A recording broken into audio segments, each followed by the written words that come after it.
aiming our lives in such a way that we will be introducing people to Christ. Introducing people to Christ who don't know him. I'm winding down. So we need not be selfish. We shouldn't be selfish. Don't live and try to make a good impression on others about making ourselves look good. We have to be humble, thinking of others before we think of ourselves. Don't think about your own affairs, but the interests of others too. Not only thinking about your affairs, I'm not telling you go it out, but I'm saying look after you, but look after somebody. God again blessed you to be a blessing to somebody else. We live for the culture of Christ and not the world culture. Let me say that again. We live for the culture of Christ and not the culture of the world. Again, that's the problem. Be ye not conformed to this world, but be ye transformed by the renewing of your mind, that you may, I'm going to say it in my way, work out and prove that which is the perfect will of God. So if I got this mind set in me that I want to be like Christ Jesus, then my talk and my walk should be like Christ Jesus.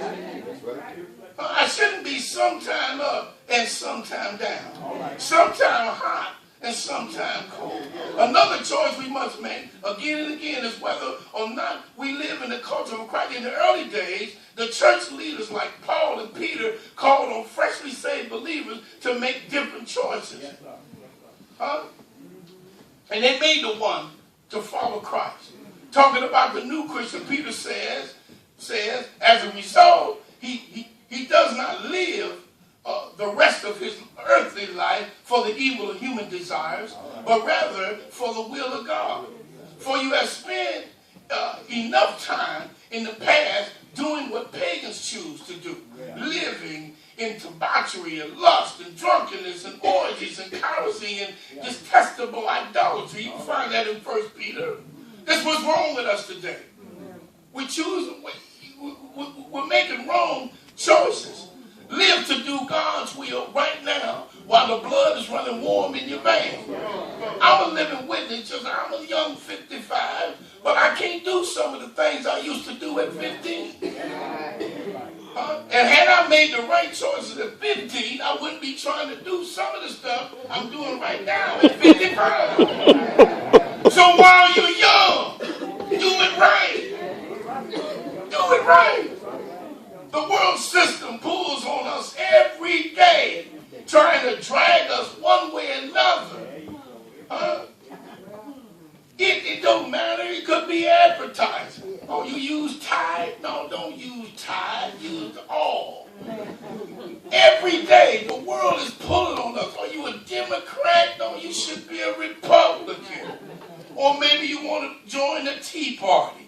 And it's not always the nasty stuff, but it's the subtle stuff that distracts us. The pleasures of life that distracts us. Anything that will take our focus off Christ. That's what's messing us up. Our daily choice needs to be to live for Christ and not give into the siren song of our culture. Sometimes this means we got to make hard choices. It means being misunderstood by family members. It means being cut off by your family members. Your friends not calling you a square. They don't want to come around you. You're going to lose somebody in your life. I'm telling you right now when you make the right choice. All of your running buddies that you ran with when you was going to buy that skunk weed, they're going to drop off. They're going to stop. They're not going to follow you after you decide to follow Jesus. But you done decided to let God clean your life up. You used to be the life of the party. My wife would tell you, used to be the life of the party. I drove a station wagon, and I went over certain people's houses. We played cards daily.